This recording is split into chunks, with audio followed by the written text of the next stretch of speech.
Arrows நேயர்களுக்கு வணக்கம். நான் உங்கள் அஜித். இன்னைக்கு நம்ம கூட யார் இருந்திருக்கான்னு பார்த்தீங்கன்னா, நம்ம நிறையா அந்த டிரான்ஸ்ஜெண்டர் சார்ந்து நிறைய விஷயங்கள் பார்த்துருப்போம். நம்ம ரீசெண்டாக டிரான்ஸ்மென்லையும் இன்டர்வியூ எடுத்திருந்தோம். ஸோ அதுலேருந்து இன்னைக்கு நம்ம கூட நசீர் அவர்கள் தான் இணைஞ்சிருக்காங்க. வணக்கம். வணக்கம். எப்படி இருக்கீங்க? சூப்பராக இருக்கும். ஆக்சுவலாக நான் ரீசெண்டாக நீங்கள் நிறைய இன்டர்வியூஸ் கொடுத்துருந்தீங்க, நானும் பார்த்துருக்கேன். பட் உங்களோட அந்த கப்புள் வீடியோஸ்லாம் பார்க்கும்போது எனக்கு உங்ககிட்ட ஒரு சில விஷயங்கள்லாம் பேசணும், ஒரு சில விஷயம் கேட்கணும்னு ஆசைப்பட்டேன். ஃபர்ஸ்ட் எனக்கு உங்களை பற்றி சொல்லுங்கள். நீங்கள் யார், எங்கேருந்து வரீங்க, என்ன பண்ணி?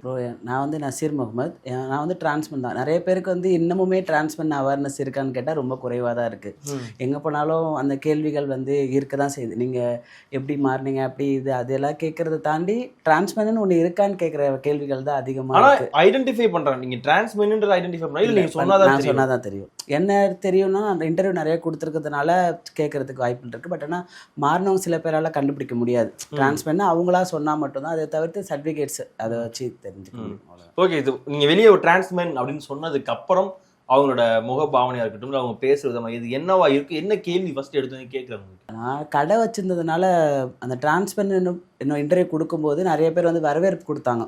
நிறைய பேர் வந்து என்னோடய பொருள் வாங்குறது போகிறது, அதுக்கப்புறம் பொருள் பிடிச்சி வந்தாங்க. இருந்தாலுமே ஒரு சிலருடைய பார்வைகள் வந்து அதில் மாற்றங்கள் இருக்கும். என்ன அப்படின்னா, எப்படி மாற முடியும், உங்களுக்கு வந்து என்ன உறுப்பு இருக்குது, அது என்ன மாதிரி இருக்குது, என்ன ஏது, அந்த ஆராய்ச்சிகள் தான் நிறைய பேர் பண்ணியிருக்காங்க. நேரடியாக கேட்டிருக்காங்களா? நிறைய பேர் என்னோடய வீடியோஸ் நீங்கள் எடுத்து பார்த்தீங்கன்னா அதிலே பச்சையாக கேட்டிருப்பாங்க. ஸோ எனக்கு அது என்னென்னா, எல்லாருக்குமே ஒரு சில விஷயங்கள் மாற்றங்கள் இருக்க தான் செய்யும். அதை ஏன் ஆராயணும், அதுதான் என்னுடைய கேள்வி. இப்போ நீங்கள் பிறக்கும்போது ஆனா பெண்ணான்றதை அந்த ஒரு தடவை உங்கள் பேரண்ட்ஸ் பார்ப்பாங்க. அதுக்கப்புறம் அவ்வளோதானே, திரும்ப நீங்கள் ஆனா பெண்ணான்னு உங்களை ஓப்பன் பண்ணி காட்ட சொல்ல போகிறதில்ல. இந்த விஷயங்கள் அக்செப்ட் பண்ணிட்டு போயிட்டா முடிஞ்சு போச்சு. அதுதான் இன்னமுமே மாறலைன்னு நான் சொல்லுவேன். ஓகே, ஸோ உங்களோட ஸ்டார்டிங் ஜேர்னி, அவங்களோட பிறந்த ஊர், அதை பற்றி? நான் வந்து உடையார்பாளையம் ப்ரோ. எனக்கு என் ஊர் ரொம்ப பிடிக்கும். சென்னை வந்து ஆயிடுச்சு 25 வருஷத்துக்கு மேலே ஆகுது. ஆனால் சென்னையில் விருப்பம் இல்லை. இப்போவுமே எப்படா ஊருக்கு போய் செட்டில் ஆகுன்ற ஒரு இதில் தான் இருக்கேன். ரொம்ப பிடிக்கும். உடையார்பாளையம், அரியலூர் மாவட்டம்.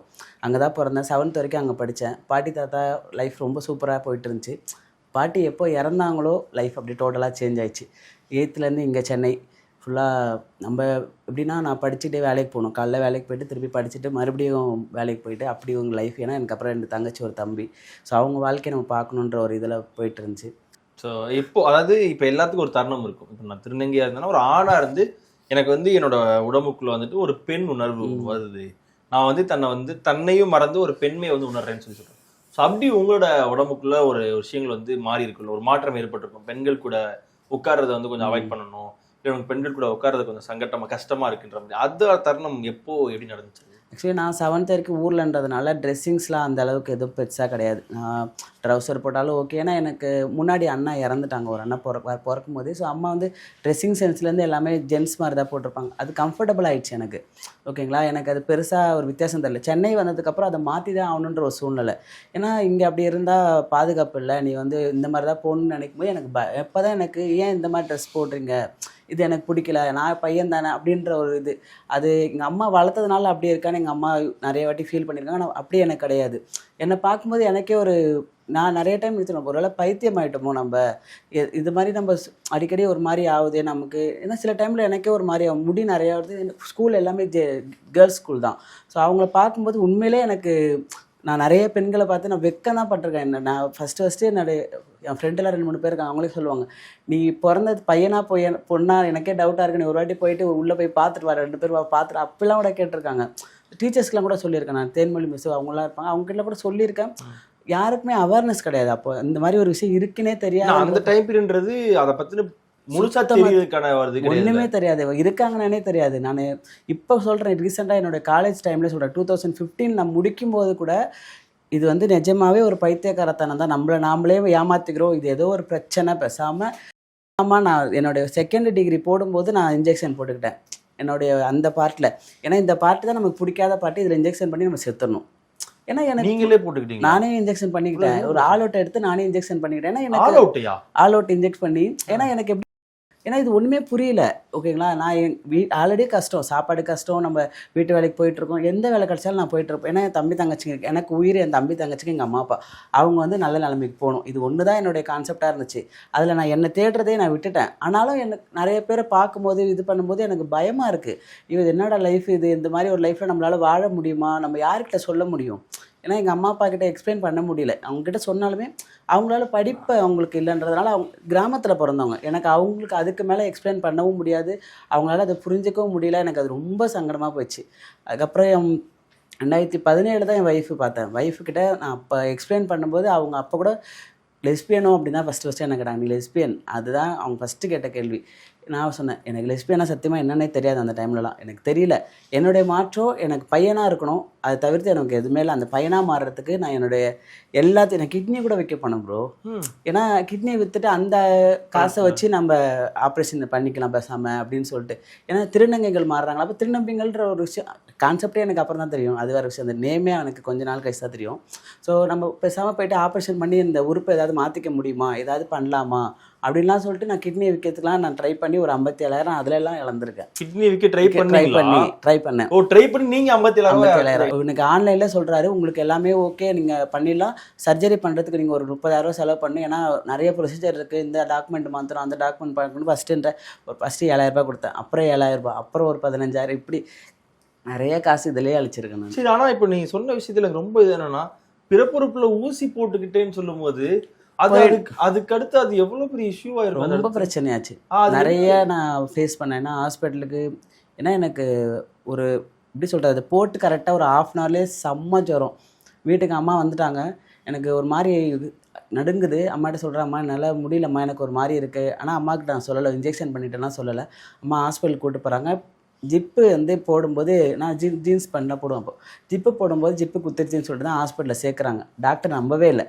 ஃபஸ்ட்டு கவர்மெண்ட் ஹாஸ்பிட்டலில் தான் போனோம். அவங்க என்ன நினச்சிட்டாங்க, யாரோ ரேப் பண்ணிட்டாங்க, இவங்களை ரேப் பண்ணி அதனால் இவங்களுக்கு இந்த மாதிரி ஆயிடுச்சுன்னு சொல்லிட்டு தான் கான்செப்ட் சொல்கிறாங்க. அந்த டாக்டர் பார்க்கவே முடியாது சொல்லிட்டாங்க. அங்கேருந்து இன்னொரு ஹாஸ்பிட்டல் போனோம்.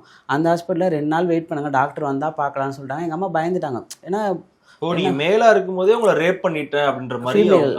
ஃபீமேல் தான். அப்போது ரேப் பண்ணிட்டாங்க, ரேப் பண்ணிட்டு தான் இதனால இந்த மாதிரி இருக்காங்கன்னு சொல்லிட்டு நிறைய ஹாஸ்பிட்டலு இன்னும் இதெல்லாம் செக் பண்ணாங்க. குழந்த இந்த இருக்கா வயிற்றுல அப்படிலாம் செக் பண்ண ஆரம்பிச்சிட்டாங்க, ப்ரெக்னன்சி டெஸ்ட்லாம். அதுக்கப்புறம் இங்கே ஒரு ஹாஸ்பிட்டல், ப்ரைவேட் ஹாஸ்பிட்டலில் போயிட்டு எங்கள் அம்மா இந்த மாதிரி ஆயிடுச்சுன்னு சொன்னாங்க. ஆனால் அவங்க உள்ள டாக்டர் கேட்குறாங்க, நீ ஒன்று மட்டும் என்கிட்ட சொன்னால் நான் ட்ரீட்மெண்ட் ஸ்டார்ட் பண்ணுவேன், இல்லைனா பண்ண மாட்டேன் சொன்னாங்க. என்னங்க டாக்டர் சொன்னேன், நீ உண்மையை சொன்னால் நீ வந்து இது உண்மையிலே வந்து ஜிப்பு தான் குத்திக்கிச்சா இல்லைனா வேறு ஏதாவது பிரச்சனையா உனக்கு அப்படின்னு.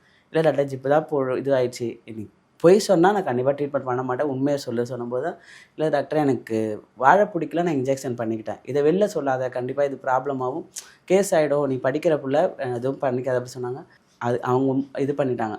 ஆனாலுமே அவங்கக்கிட்டயுமே நான் சேஞ்ச் ஆகிடுச்சு, இதனால இந்த மாதிரி ஆயிருக்குலாம் எக்ஸ்பிளைன் பண்ணேன். ஏன்னா அம்மாவுக்கு அது எப்படி ஆகும்னு எனக்கு தெரியும், அதனால் எக்ஸ்பிளைன் பண்ணலை. ஸோ ஆனால் இப்போ நீங்கள் சொல்கிறத வச்சு பார்க்கும்போது, இப்போ ஒரு டைம் பீரியட் வரைக்கும் நீங்கள் வந்து ஒரு ஃபீமேலாக தான் உங்களோட லைஃப் மூவ் ஆன் ஆகுன்றப்போ, ஸ்கூல் உமன்ஸ் ஸ்கூலு சுத்தி எல்லாமே college women's school, college women's காலேஜா? ஆமா. சோ அப்படி இருக்கும்போது அது ஒரு மாதிரி கூச்சமா இருக்கும்ல, நம்ம சுத்தி எல்லாமே பெண்கள். ஆனா நம்ம உடம்புல இருக்க ஹார்மோன் வந்து பாத்தீங்கன்னா மேல ஹார்மோன். நம்ம அவங்க கிட்ட பக்கத்துல உட்காந்து பேச முடியாது. அவங்க நம்மளை தொட்டாலோ இல்ல நம்ம பக்கத்துல வந்து உட்காந்தாலோ நம்மளை இடிச்சாலோ, இதெல்லாம் தாண்டி மேஜரான விஷயம் என்னன்னா பாத்ரூம் யூஸ் பண்ற ஒரு இடம்.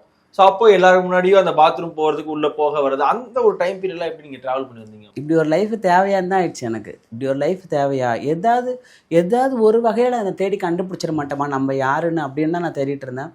ஃப்ரெண்ட்ஸ்கிட்டலாம் என்ன ப்ரோ சொல்ல முடியும்? இது என்ன, இப்போது ஒரு எக்ஸாம்பிளுக்கு நான் திருநங்கைகள் யாருன்னு கேட்டால் நான் ஒரு எக்ஸாம்பிள் இவங்க இருக்காங்கன்னு எடுத்துக்காட்டுறதுக்காவது யாராவது ஒருத்தவங்க இருப்பாங்க. என்ன நான் யாருக்கு எடுத்துக்காட்டுறதுக்கு கூட எந்த எக்ஸாம்பிளுமே இல்லை. நான் நிறைய இடத்துல என்ன கேட்பாங்க, நீ ஏன் நிறைய இன்டர்வியூ கொடுத்து உன்னை நீ அசிங்கப்படுத்திக்கிற, உனக்கு வீடு கிடைக்கல, ரோட்டில் நிற்கிற, நீ நிறைய மனைவி ஒரு பாதுகாப்பு இல்லைன்னு கேட்கும்போது கூட நான் ஒரே விஷயம் தான் சொன்னேன், நான் கஷ்டப்பட்ட மாதிரி எனக்கு பின்னாடி வரவங்க கஷ்டமே படக்கூடாது. நான் என்ன வேணால் அசிங்கப்பட்டு போகிறேன், பரவாயில்ல. நான் தேடும்போது ஒருத்தர் கூட அந்த கூகுளில் தெரியல, ஆனால் என்னுடைய பசங்க தேடும்போது கூகுளில் நசீரனா இருக்காங்க, அட்லீஸ்ட் இவங்க இருக்காங்க, இவங்ககிட்ட கேள்விகள் கேட்கலாம், இவங்க இருக்காங்கன்னு அவங்க அம்மா அப்பா கிட்ட காட்டி அவங்க அம்மா அப்பா அதன் மூலியமாவது புரிஞ்சுக்கிட்டா எனக்கு அது பெரிய விஷயமா இருந்துச்சு. எனக்கு அது ஒன்று தான். இப்போவுமே சொல்கிறேன், நான் எந்த இன்டர்வியூனாலும் நான் நோவே சொல்ல மாட்டேன் ப்ரோ. அது என்ன அசிங்கமான கேள்விகள் கேட்டாலுமே சரி, என்ன விஷயங்கள் கேட்டாலும் ஒரு பசங்க வெளியே வராங்க, அவங்க தைரியமாக வெளியே வரதுக்கு நான் இன்டர்வியூ கொடுப்பேன்னா கண்டிப்பாக எந்த இன்டர்வியூனாலும் கொடுப்பேன். அப்படி தான் நான் கொடுத்தேன். சரி, ஓகே. அப்போ அப்படி இருக்கும்போது வீட்டில் எப்போ நீங்கள் தெரியப்படுத்துவீங்க இந்த மாதிரி எனக்கு வந்து ஒரு ஃபீல்? வெளியே வந்துட்டேன் ப்ரோ. நான் 2000 எவ்வளோ அம்மா கிட்ட எங்கள் அம்மா புரிஞ்சுக்கிற டைப்பு தான். பட் என்ன அவங்கள கஷ்டப்படுத்த முடியாது ப்ரோ. எனக்கு அப்புறம் 2 தங்கச்சி தம்பிங்க இருக்காங்க. அவங்க லைஃப் ரொம்ப முக்கியம். 2 தங்கச்சிங்களோட லைஃப்பில் அவங்க கல்யாணம் பண்ணிக்கணும், அவங்களுக்கு எவ்வளோ விஷயங்கள் இருக்கு. ஆனால் நான் வெளியே வந்ததுக்கப்புறம் 2 தங்கச்சிங்க ரொம்ப கஷ்டப்பட்டுருக்காங்க. நான் இப்போவுமே சொல்லுவேன், ஏன்னா என் தங்கச்சிங்களை வந்து உங்கள் அக்கா மாறிட்டாங்க, அப்போ நீயும் கொஞ்ச நாளில் மாறிடுவேன், அதுக்காக என் கூட வந்து இருந்தால் என் தங்கச்சியை கேட்டிருக்காங்க. ஏன்னா சின்ன பிள்ளை நான் வெளியில் வரும்போது என் தங்கச்சி ரொம்ப சின்ன பிள்ளை, இன்னும் பெரிய தங்கச்சி 2 தங்கச்சியுமே ரொம்ப காயப்படுத்திருக்காங்க. நான் இப்போ அவங்க கேட்கும்போது கூட என்கிட்ட ரொம்ப அழுதுருவாங்க அவங்க. ஸோ அந்த அளவுக்கு காயப்படுத்திருக்கும் போது நான் வெளியே வந்ததுக்கு அப்புறமே இப்படி காயப்படுத்திருக்காங்க, உள்ளே இருந்தானே எவ்வளோ காயப்படுத்திருப்பாங்கன்னு யோசிக்கும் போது ரொம்ப நீங்க மாறினதுக்கு அப்புறம் உங்க வீட்டுல இருக்கவங்க ஆட்கள் எல்லாருமே ரொம்ப கஷ்டப்படுத்திருக்காங்க. காலேஜ்ல இருந்து அவங்க ஸ்கூல்ல இருந்து நிறைய டைம் என் தம்பி தங்கச்சிங்க, என் தங்கச்சி வந்து நான் அண்ணன்னே சொல்லியிருக்க மாட்டாங்க. ஏன்னா எங்க அதனால சேஃப் இல்லாமல் அவங்கள ஏதாவது பண்ணிவிடுவாங்களோ, ஹராஸ்மெண்ட் பண்ணிடுவாங்களான்னு சொல்லிட்டு சொல்லாமலே இருப்பாங்க. இப்போ கூட என் தங்கச்சி அந்த என்ன பெருமா பையன் அப்படி தான் சொல்லுவோம், சித்தி பையன் அப்படி தான் சொல்லுவோம். ஏன்னா பயம், அவங்க பயம் ப்ரோ. என்னை வந்து அக்செப்டன்ஸ் எல்லாமே எங்கள் வீட்டில் இருக்குது. பட் நானே சொல்லியிருக்கேன், வேணாம் என்னை அக்செப்ட் பண்ணி நீங்கள் வந்து உங்களை இது பண்ணிக்கணும், நீங்கள் சேஃபாக இருங்க, எனக்கு அது போதும், நீங்கள் நல்லா வாழணும். ஸோ உங்களுக்கு அந்த டிரான்ஸ்ஃபர்மேஷன் லைஃப் பற்றி சொல்லுங்கள். ஓகே, நம்ம வந்து ஒரு முடிவு எடுத்துட்டோம், வெளியே வந்துட்டோம், ஆனால் நம்ம மாற போகிறோன்னு தெரிஞ்சதுக்கப்புறம் அதை டிரான்ஸ்ஃபர்மேஷன் வழிகள்னு ஒன்று இருக்குல்ல, ஒவ்வொரு விஷயத்தையும் நம்ம வந்து மாற்றுறோம், நம்ம உடம்புல இருக்க ஒவ்வொரு பாகமாக எடுக்க போகிறோம். அந்த டிரான்ஸ்ஃபர்மேஷன் ஃபஸ்ட்டு ஒய்ஃப் கிட்ட தான் ப்ரோ சொன்னேன், எனக்கு இது ரொம்ப பயமாக இருக்குது, ஏதாவது பண்ணுங்கன்னு சொல்லும்போது அவங்க தான் சர்ச் பண்ணி ஃபஸ்ட்டு சைக்காட்டிஸ்ட் ஒருத்தர் பார்த்து கொடுத்தாங்க. சைக்காலஜிஸ்ட் தான் ஃபஸ்ட்டு பார்த்தேன், மேக்லின் மேம் சொல்லிட்டு. அவங்க அப்புறம் ஒரு சைக்காட்டிஸ்ட்டை ரெக்கமெண்ட் பண்ணாங்க. அந்த சைக்காட்டிஸ்ட் மூலயமா தான் நான் அப்புறம் ஸ்ருதி மேம்னு அவங்க ஒய்ஃப் அவங்கள பார்த்தேன். ஸோ இப்படி தான் ஸ்டெப் பை ஸ்டெப் போனேன். ஆனால் ஒரு பார்ட்டை எடுக்க போகிறேன்றது எனக்கு இது இல்லை. எனக்கு இந்த வாழ்க்கையை விட்டு வெளியே என் லைஃப்குள்ளே நான் உள்ளே போகிறேன்ற சந்தோஷம் மட்டும்தான். அதுக்காக எவ்வளோ கஷ்டம்லாம் படலாம். இருக்கிறது என்ன ப்ரோ, நான் தான் ப்ரோ, நான் அந்த பார்ட்டை நானே எடுக்க போயிட்டேனே ப்ரோ. இதுக்கு மேலே அதை என்ன பண்ணால் என்ன ப்ரோ, அது அந்த மாதிரி லெவலுக்கு போயிட்டேன். ஸோ ஆனால் அதில் ஒரு கஷ்டமோ வலியோ எதுவுமே இல்லை ப்ரோ, எதுவுமே இல்லை. அதான் சொல்கிறேன்ல, நான் ஃபஸ்ட்டு எங்கள் அம்மாகிட்ட சொல்லும்போது கூட, உனக்காக நான் சம்பாரித்து போடுறேன், நான் கல்யாணம் பண்ணிட்டுலாம் போக மாட்டேன், நான் வந்து ஒரு பையன்மா, உனக்கு என்ன லைஃப், உன் பையனுக்கு என்ன பண்ணணுமோ நீ என்கிட்ட கேள்வி நான் பண்ணித்தரேன் அப்படின்னு எங்கள் அம்மா அப்போ கூட எங்கள் அம்மா நான் ஒரு புரிதலோட, உனக்காக நான் தலையை அடமானம் வச்சாவது நான் செலவு பண்ணி நான் உன்னை மாற்றுறேன் அப்படின்னு சொன்னவங்க தான். அதுக்கப்புறம் டாக்டர்ஸ் கிட்டலாம் அம்மா போய் கேட்டிருக்காங்க, 2-3 டாக்டர்ஸ் கிட்ட. டாக்டர்ஸே என்ன சொல்லிட்டாங்க, இதெல்லாம் போய் அவங்களுடைய கற்பனை, அந்த மாதிரிலாம் நீங்கள் வந்து டாக்டர்ஸே சொல்லிட்டாங்க. அப்போ அந்த டைம்லலாம் அந்த இருக்கலாம் தெரியாது ப்ரோ. இது வந்து உங்கள் பொண்ணு வந்து தப்பாக சொல்லுது, நீங்கள் அதை நம்பி போயிட்டு இறங்காதீங்கன்னு சொன்னதுக்கப்புறம் தான் அம்மா அதில் ரொம்ப பயந்துட்டாங்க. ஐயோ நீயா இப்போ இது பண்ணுற, ஒன்று இங்கே மாதிரிலாம் வெளியே சொல்லிட்டு இருக்கா, ஒன்று எதுலையா கொண்டு போய் இது பண்ணுறாங்க, எனக்கு என் வேணும் என் புள்ள, நீ அப்படி சொல்லி பயந்ததுக்கப்புறம் தான் வெளியே போனேன் நான். ஆக்சுவலி ஐஏஎஸ் படிக்கணுன்றது என்னோட பெரிய கனவு. ஸோ அப்படியே இதை சேஞ்சஸ் பண்ணிவிட்டு நம்ம ஐஏஎஸ் படிச்சிடலாம் அப்படின்ற ஒரு கனவோடு போனேன் பெரம்பூர். ஆனால் பண்ண முடியும். ஆனால் அப்படி இருக்கும்போது இப்போ பெண்ணாக இருக்கும்போது அந்த காதல் இப்போ உங்களுக்கு தெரியும் உள்ள ஒரு உணர்வு இருக்குன்றது, ஆனால் வெளியே இருக்க ஆட்களுக்கு தெரியாது.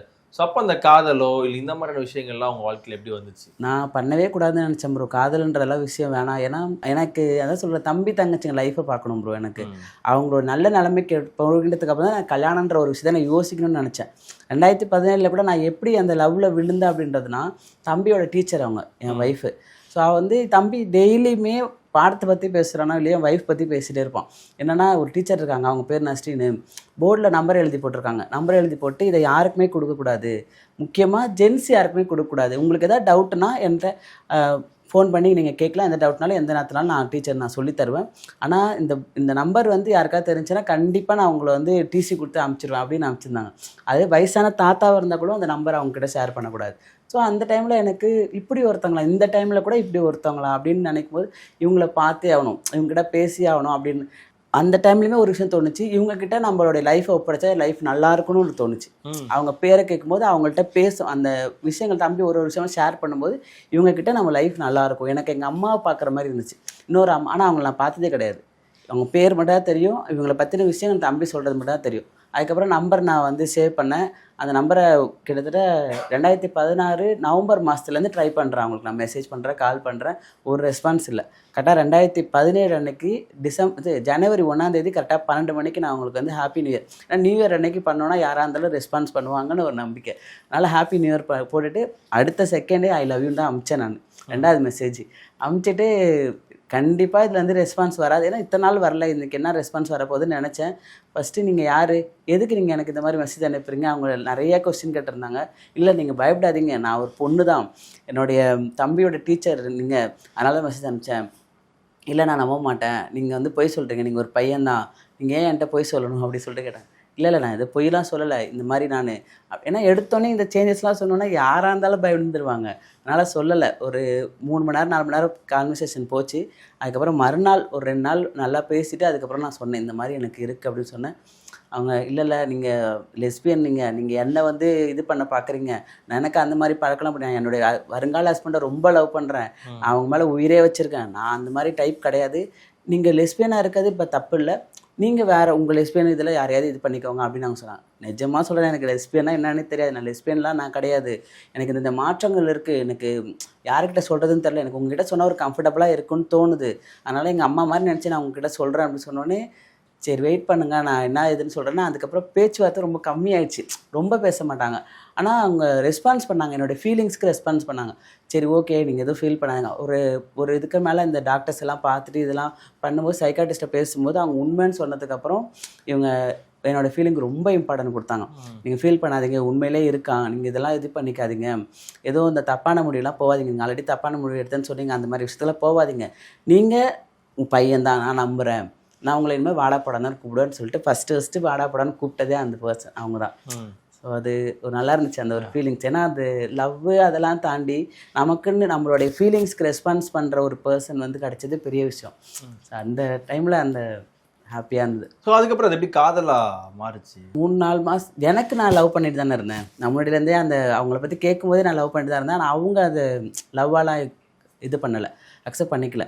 நான் ஒரு வாட்டி சொல்லும்போதும் இல்லைங்க எனக்கு வந்து என்னுடைய உறவுன்னு ஒன்று வச்சேன்னா அந்த உறவு கடைசி வரைக்கும் போகணும், என்னோடய உயிர் மூச்சு நிற்கிற வரைக்கும் அந்த உறவு கை விட்டுட்டு போகக்கூடாது, எனக்கு அது பிடிக்காது. ஸோ அப்படி இருக்கும்போது நான் நாளைக்கு கல்யாணம் பண்ணிட்டு போயிட்டேன்னா உங்களை விட்டுட்டு போயிட்டேன்னா எனக்கு அது ரொம்ப சங்கடமாயிடும்.